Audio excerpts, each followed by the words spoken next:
Zdravo, mali moji pospani mravići. Kako smo večeras svi pospani. Po meni se oči same sklapaju, ali jednostavno ne mogu krenuti na spavanjac bez priče. Šta mogu? I vi isto tako. Aha, pa dobro onda. Hajde da se dogovorimo. Lijepo se pokrijte i ne zaboravite ušuškati svoju najdražu igračku. Jel važi?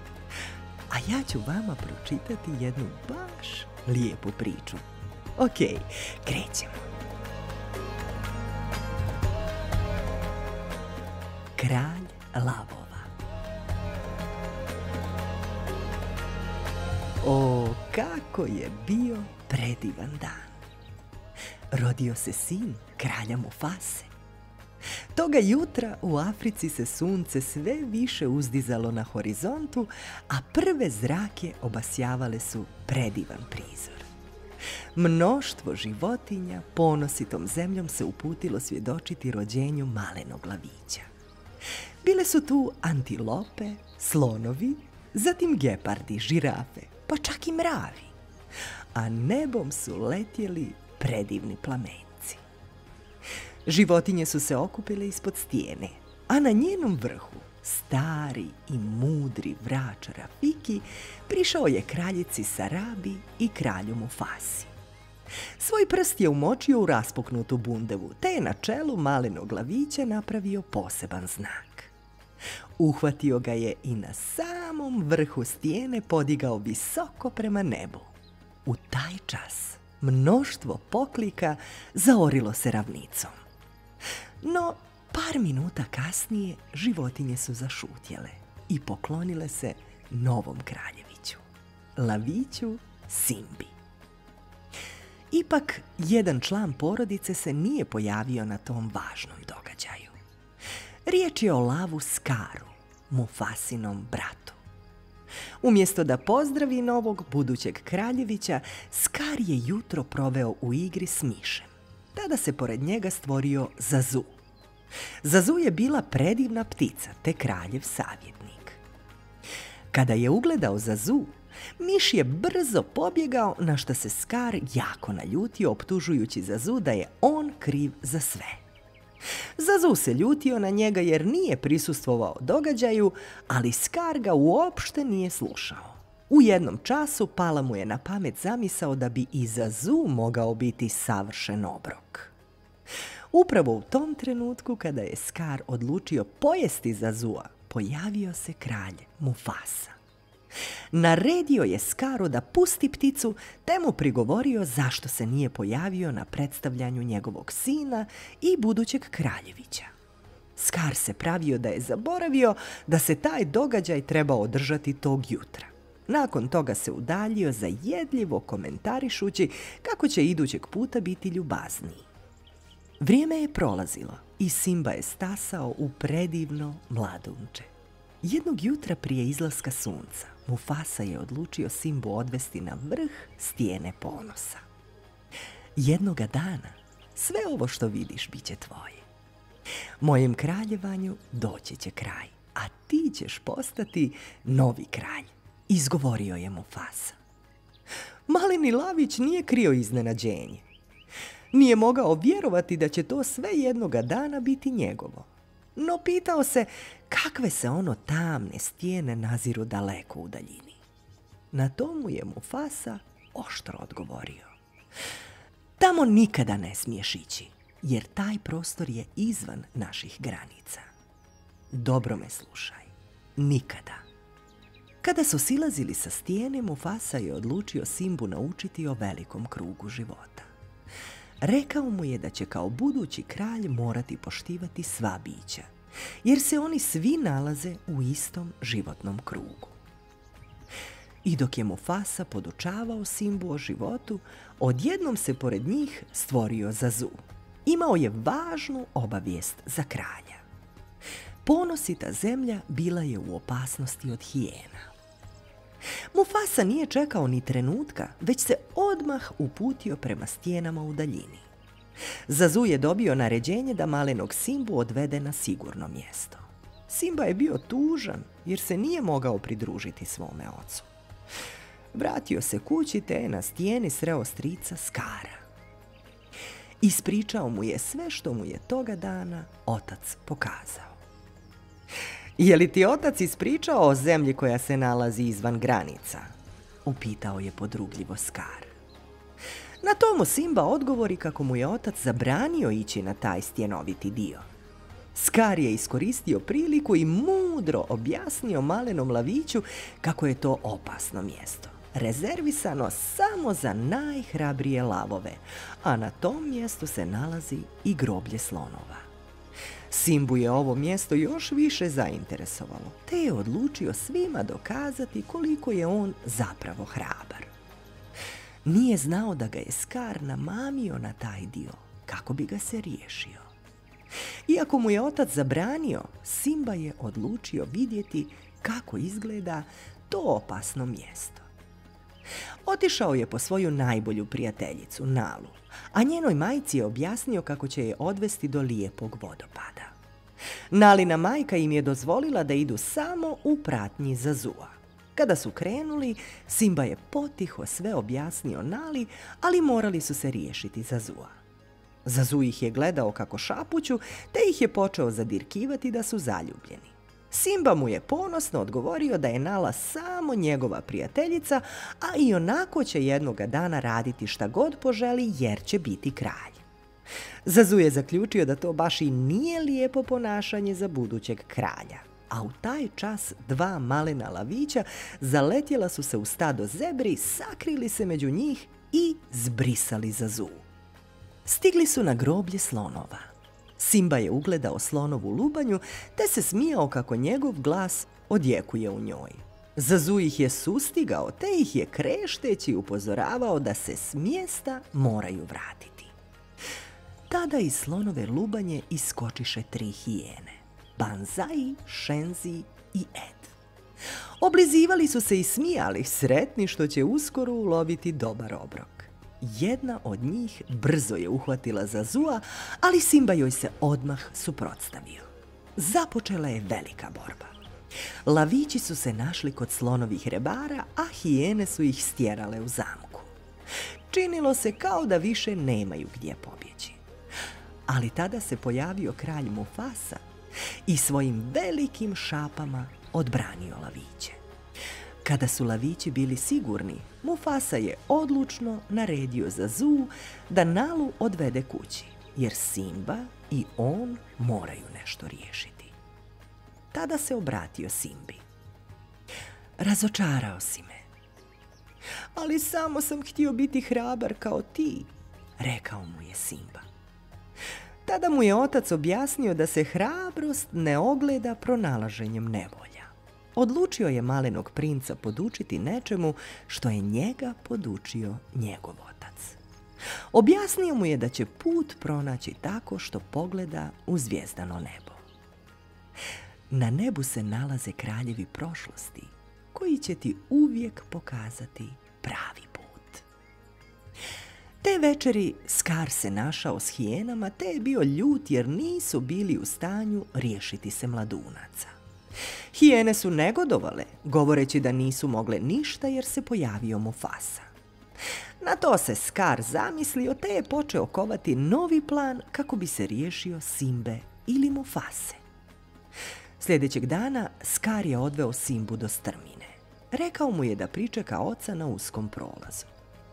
Objasnio mu je da će mu otac tamo prirediti iznenađenje. Skar se udaljio i hijenama dao znak. U taj čas hijene su potrčale prema krdu divljih gnuova, tjerajući ih direktno prema Simbi. Mufasa i Zazu ugledali su veliki oblak prašine i odmah su znali da se radi o stampedu. Mufasa nije razmišljao ni sekunde. Pojurio je niz strminu i zgrabio Simbu. Uspio je skočiti na stijenu pored Skara i spustiti Simbu na sigurno. No, tada se odlomio komad stijene i Mufasa je ostao da visi nad krdom gnuova. Preklinjao je brata da ga spasi. Skar je uhvatio Mufasu za šape, približio ga k sebi te mu šapnuo: Živio kralj Mufasa. U tom trenutku ispustio ga je i Mufasa je pao među divlja kopita. Simba je dotrčao do svog oca, ali nije ga uspio probuditi. Prišao mu je Scar koji mu je rekao da se sve ovo dogodilo zbog njega. Uz veliki osjećaj krivice koji mu je nametnuo Scar, Simba je odlučio pobjeći. Scar je tada naredio hijenama da ga se što prije riješe. Hijene su lovile Simbu sve do litice na čijem se dnu nalazilo bilje prepuno trnja. Simba više nije imao gdje, te se bacio u njega. Hijene su bile uvjerene da Simba ovo neće preživjeti, te su samo viknule za njim da se više nikada ne vraća. Kada je čuo novosti, Scar je na stijeni ponosa objavio da su Mufasa i Simba mrtvi. Lavice Sarabi i Nala su bile shrvane tugom. Niko nije mogao vjerovati šta se dogodilo. Scar je tada sam sebe proglasio kraljem. Teška srca vam moram objaviti da sam sada ja vaš kralj. Rafiki nije vjerovao šta se dogodilo, te je cijeli događaj posmatrao iz daljine. Simba je za to vrijeme tumarao afričkom pustinjom. Bio je već jako slab i umoran, te je odlučio malo odmoriti. Lešinari su kružili oko njega čekajući obrok, a Simba je od velikog umora izgubio svijest. Kada je otvorio oči, pored sebe je ugledao Merkata Timona i bradavičastu svinju Pumbu. Hijena nije bilo u blizini. Pumba mu je ispričao kako su ga spasili, te ga je upitao odakle dolazi. Simba je bio neraspoložen jer je u glavi imao samo jednu pomisao, kako je učinio nešto jako loše. Veseli dvojac zaključio je da je i on odbačen upravo kao i oni. Timon mu je tada odlučio prenijeti svoju mudrost. Živi u sadašnjosti, ne osvrći se i ne gledaj u budućnost. Ne razmišljaj o brigama, živi bez njih. Hakuna Matata.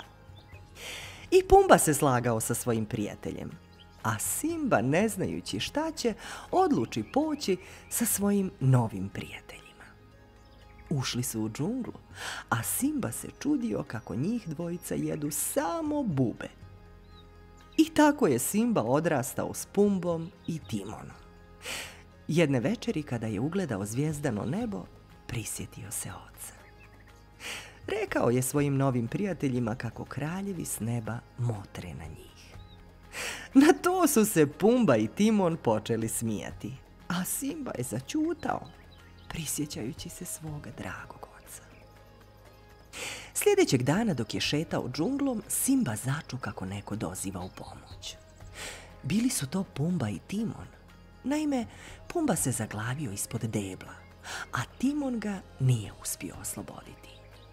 S druge strane vrebala ih je lavica.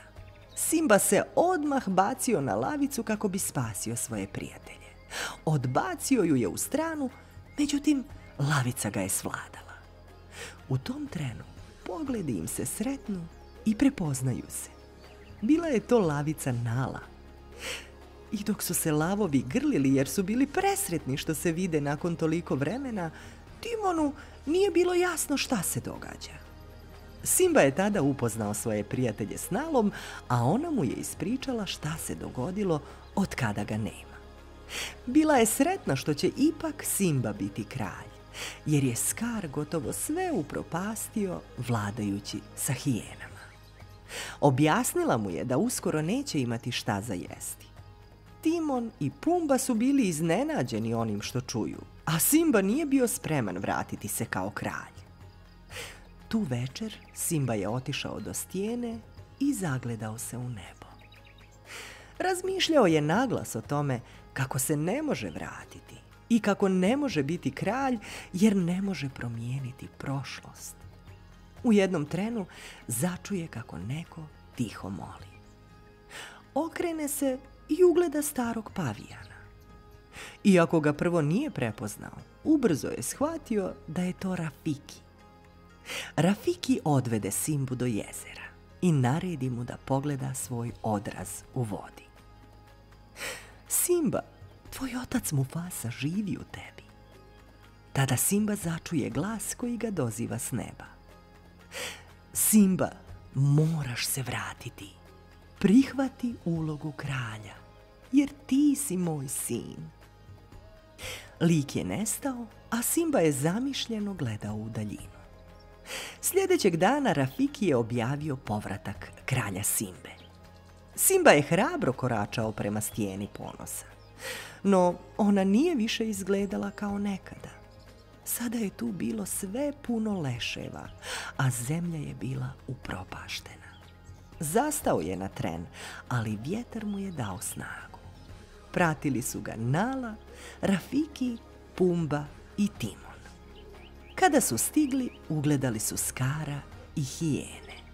Skar je tjerao lavice da im donose hranu, a hrane nije bilo.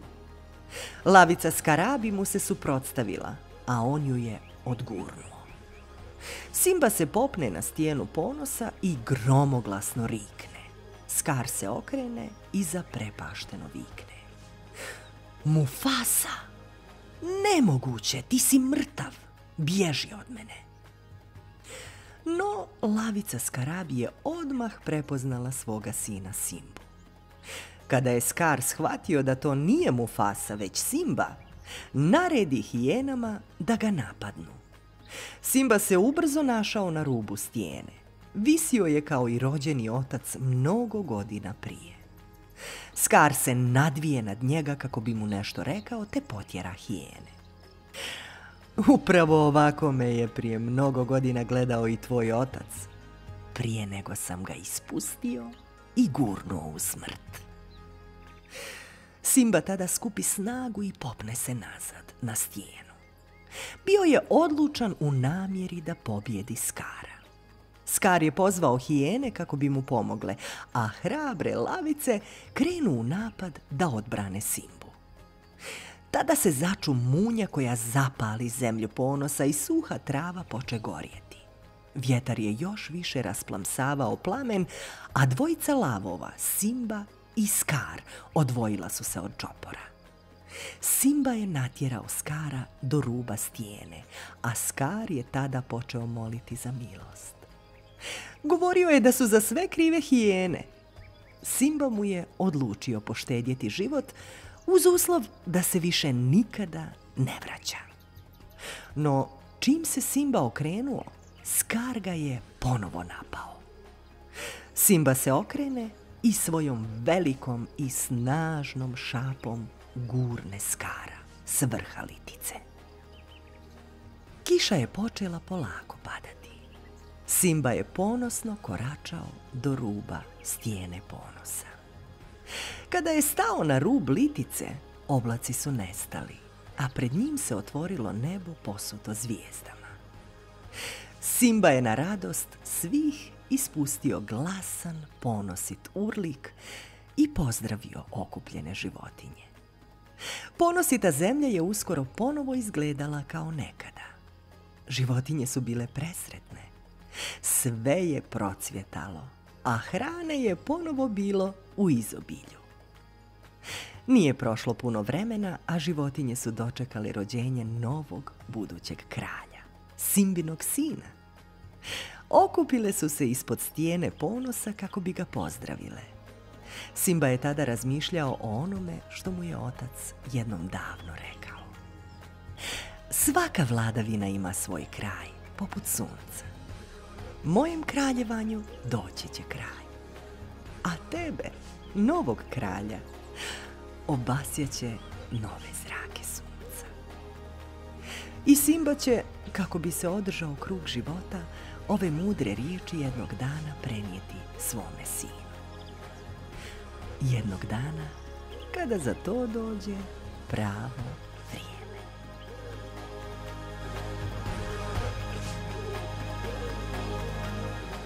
Da, maleni moji, priča je zaista prekrasna. Sad je pravo vrijeme da bajkite. Sanjajte hrabrog glavića Simbu i u snovima se družite s njim. Ljubi vas vaša teta Nina. Sutra ćemo se ponovo družiti. Laku noć, mrvice malene. Laku noć.